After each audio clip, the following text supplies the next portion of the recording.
Welcome back to Dan Cave, and welcome back to the Suzuki RGV Gamma build, the Tamiya 12 scale kit. And welcome to part 6, and part 6 will be the final part. I think I'm pleased and a little bit disappointed to say, but you'll see more of that in the video when you see the things that have transpired a little bit.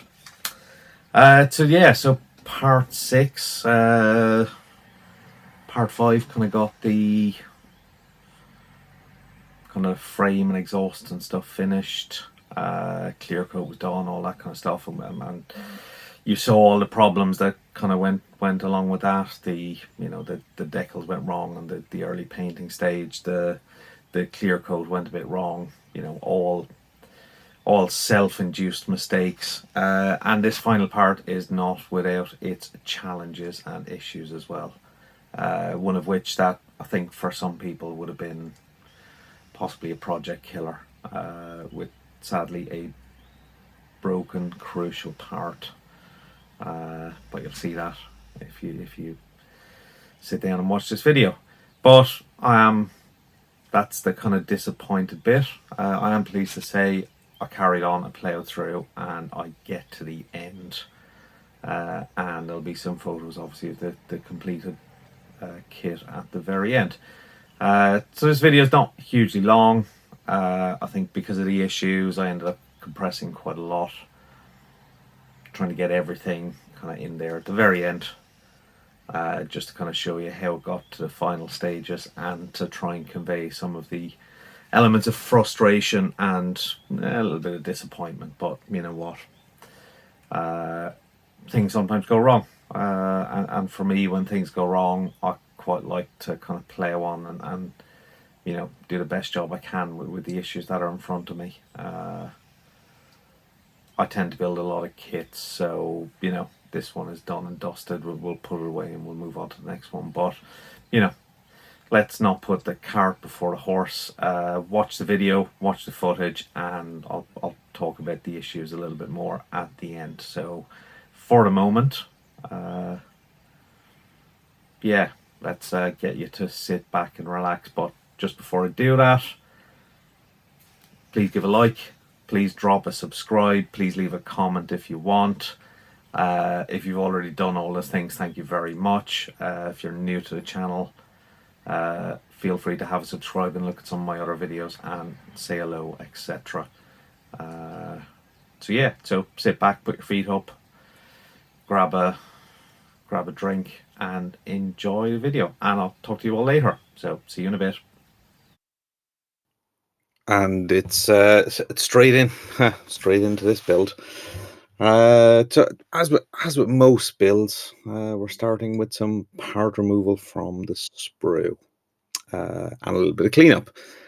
So the majority of the kind of parts left to do are the front end, sort of forks, handlebars, kind of the dashboard parts, a few little bits and pieces around the bike like footrests and rear brake, gear selector, those kind of things. So as is usual, it's clean them off the sprue and use some UMP sanders to clean up any seam lines and sprue removal points. So all these small parts are fairly decent. There's not much of a seam line on them. A little bit of cleanup and they can all be mounted for priming. I think the majority of the parts left actually all get primed in UMP black primer. So there they are, all lined up on their various cocktail sticks and clips and bits of blue tack, etc. So they've been off to the spray booth, sprayed in UMP black through the UMP apex, and now I'm just figuring out what colors they need to be done. So staring at the instructions, trying to group them by, if they're aluminium, I'll group aluminium ones together, group silver ones together, etc. Just makes the spraying process a little bit more efficient.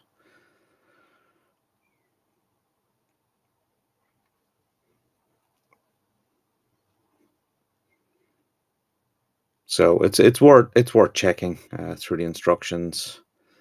make sure you group them as logically as possible. Because it can be a bit frustrating to paint a whole lot of things in silver and then have to go back and revisit a part that you forgot about, like this part that wasn't primed. However, in the meantime, the big disaster, so you can see that part with the arrow shown is where I've glued it back together again, and you can see just about where the clear coat has completely lifted off the paint. So it's glued back together reasonably well, but that's just a horrendously obvious flaw on the underside.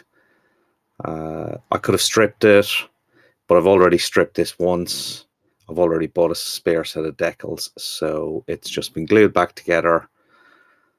I could have abandoned the build at this stage, but I decided not to, and decided to plow on and get everything on the front end completed. So all those parts that have been primed in UMP black, there's a variety of different colors to use on, for example, here, either the clutch or the brake lever, but a mixture of various metallics which I've decided to brush paint, which is probably actually easier than masking some of these parts and spraying them. So, but it keeps up your kind of brush painting skills, which is nice. So at some point along the way, I did airbrush the front forks in Tamiya X11 silver to match the frame color. So now the actual the oleos on the end, they're going to get coated in clear yellow to give that kind of metallic yellow sheen. So we're just doing a little bit of masking to mask up the silver parts that we don't want sprayed. So using Tamiya masking tape of various widths just to do that. So another little important job to get done. It's the inside of the fairings on the like of these type of bikes, probably carbon fiber, but they're not going to be visible. However, you will kind of see the edges of them. So the one thing you don't want is them to be white. So in this case, I'm just giving them a brush coat of Revell Matte Black. And that will at least give them the kind of dark interior appearance that they need. I think if I was going to do this kit with, certainly a later MotoGP bike with the fairings off, you probably would go to the trouble of putting some carbon fiber on the inside of some of the panels. But in this case, once it's all sealed up, they're not going to be that visible. So for me, it's absolutely fine just to give them a coat of matte black. So a little bit of careful brush painting, we get all that done. So brake discs were sprayed in XF56, I think, or XF16, and a little bit of brush painting. The ends of the front forks were painted in titanium gold, and now the Brembo markings just use a very fine detailed brush just to fill in the recessed Brembo logo. So this all in all leaves me with a collection of front end parts. So we've got the brake discs, the fork legs, various other bits and pieces for the handlebars. It's just a case of going through what's there and what needs to be assembled. So the majority of the assembly is being done with CA glue. I'm just using a small amount.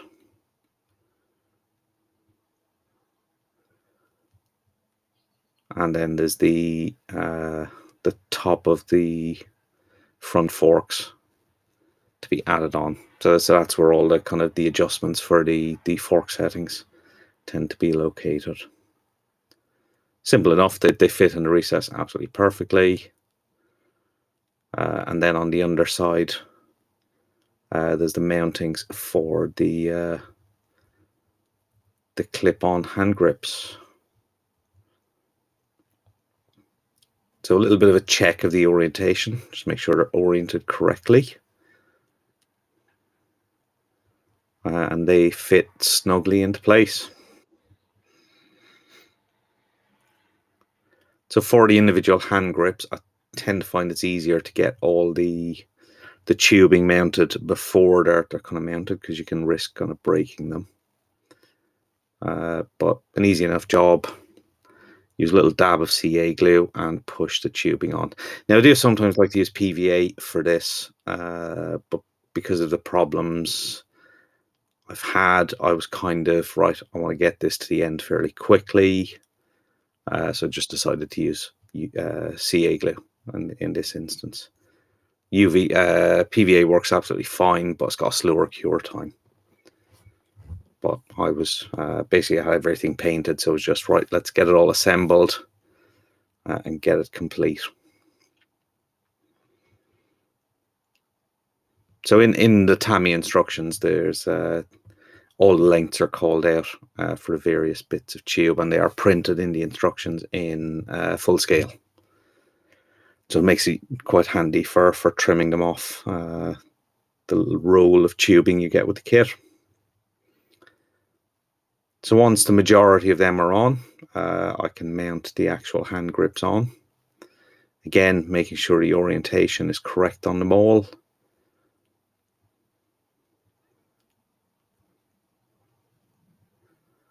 And once that's done, I can assemble the steering damper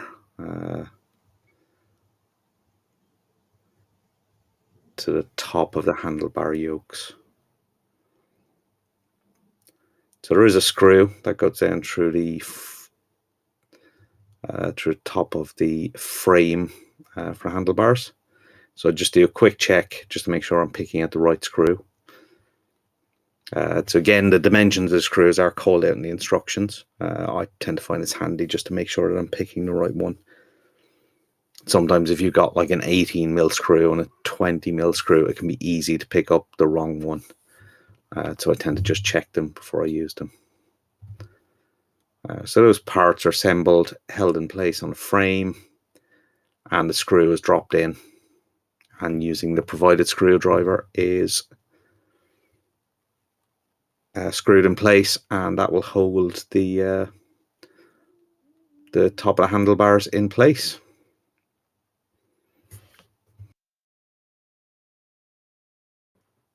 So with that step complete, I can now start assembling the front discs onto the front wheel. So you do need to make sure the orientation is correct. It can, in some cases, be easy to have the wheel in the wrong direction. But again, just make note of the instructions. The discs assemble straight onto the wheel as shown. There's a locating point on the back of the discs, which makes them line up correctly. One fork leg is then offered up to the part, and the screw is put through, and then the second leg is offered up. And once again, using the supplied little mini screwdriver, we can screw those parts together.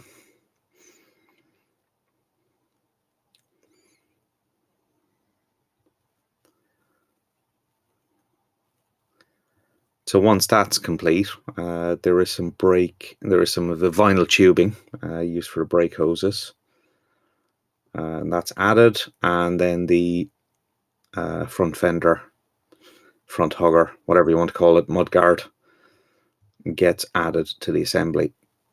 So we just need to make sure the locating points line up exactly as shown in the instructions, and that sits in nicely, and that kind of front wheel and fork assembly is complete.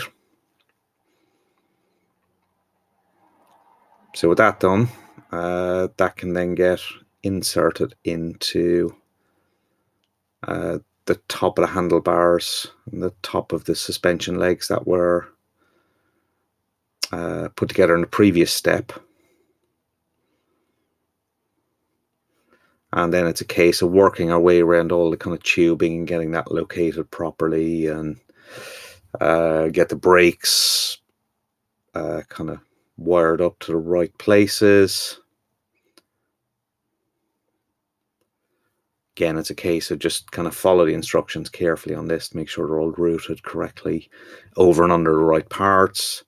That helps make sure they don't fail with some of the later parts that will be installed.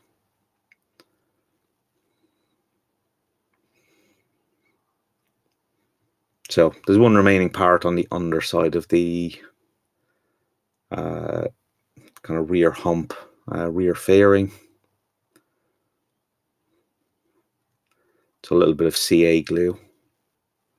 There's a little ridge on the underside that part will sit into, so a little bit of CA glue run along it.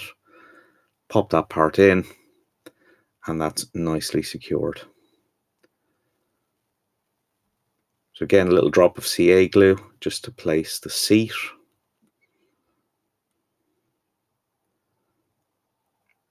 So I have textured the seats on previous builds, but because of the issues I had in it, this was a just get it finished type job. It's just been left in the UMP black primer color. So a little bit of a tight squeeze over the exhausts. So it's just a case of just checking what it's fouling on, make sure it's lined up correctly. Give it a little bit of a squeeze, and it pops down over the locating holes on the rear of the frame.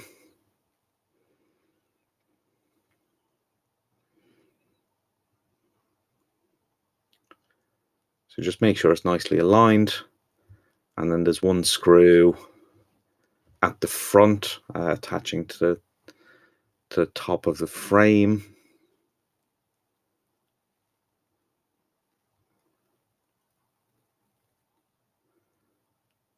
That looks nicely aligned, and then there's two other screws that go with the rear section. So once that's complete, we can try to get the kind of front upper fairing around the radiator. So this is an extremely tight fit. This is always a nerve-wracking moment because you're tending to put quite a lot of pressure on the parts. Luckily enough, they're one-piece parts, so there's no seams to split. So it's just a case of gently maneuvering it, a little bit of pressure, a little bit of a push, and then snap. There we go. That was a good snap. It all snaps into place.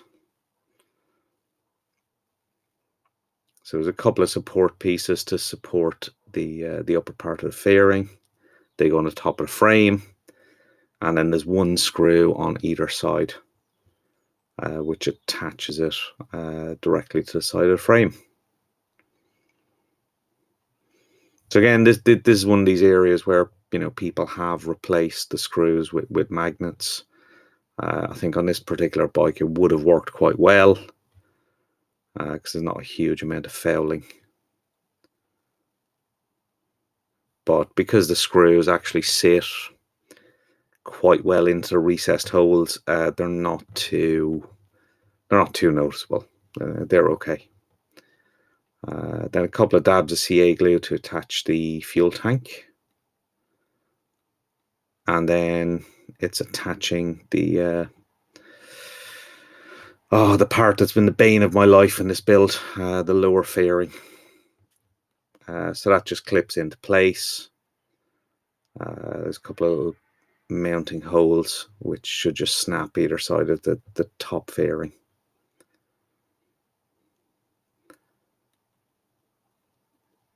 And that part should then just hold itself in place, so there's no glue required on that.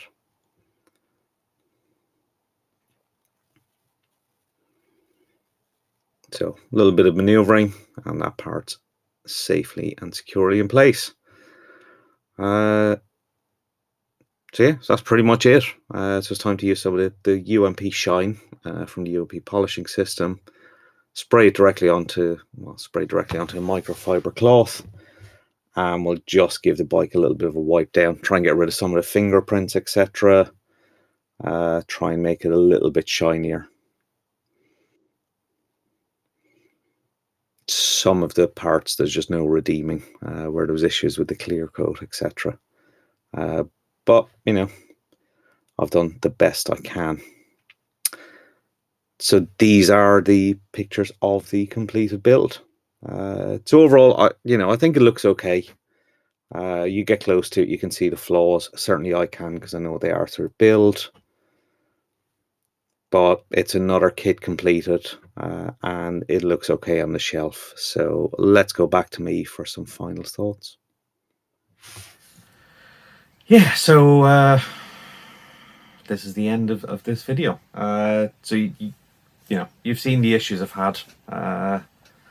If you catalogue them all the way through this video build, there was the paint issue, the decal issue on the lower fairing, which needed to be stripped and then repainted and then redeckled. There was the issues with the clear coat, a few other little things here and there, but nothing significant. And then the most significant, of course, as you saw in this video, was dropping something on the lower fairing, which split it in half.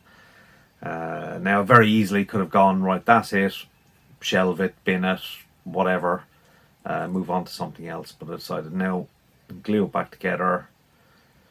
Most of the visible damage is on the underside. It's not visible on the shelf so much, so I can kind of live with that. I'll get some more bikes in the shelf at some point, and that will maybe shift to the back a little bit. So not the best work, but certainly I'm reasonably happy with the outcome. I think the pictures show it in as good a light as I could make it. So and that's with no kind of photoshopping or adjusting. That's literally what I finished with. The day I finished it, I took the picture straight away. So yeah, there's some key lessons. I mean, the decals are one thing. The clear coat, all of my own making, just wasn't in a clear thinking kind of frame of mind, I suppose, when I started clear coating it.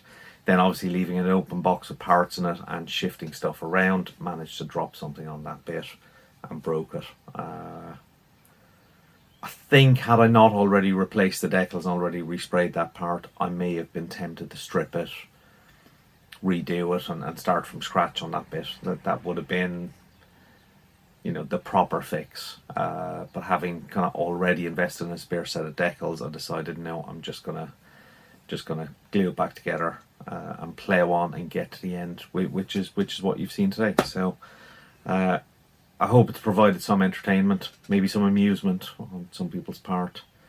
I can always see the lighter side of these things. It's assembling plastic. It's my hobby. If it goes right, I'm very pleased. If it goes wrong, it's just a challenge to overcome. But ultimately, I'm kind of happy with the outcome, and it's another kit done for this year. So. I suppose an additional element. It's taken a few weeks for this final part to come out, so that's been due to travel disruptions on my part. So I've been away in Canada with work, and then away to visit some family in Ireland last week. So that's kind of slowed video production down, and I have a full-time job as well. So, but I'm finally here, finally the final part.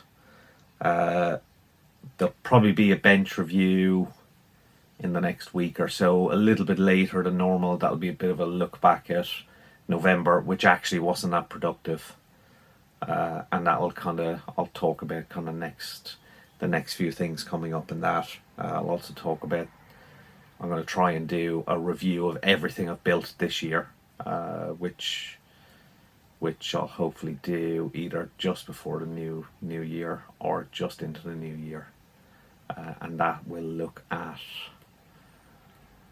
27 kits, something like that I've built this year. So we'll have a quick run through of them, my thoughts on them, and what's gone well and what's not gone well.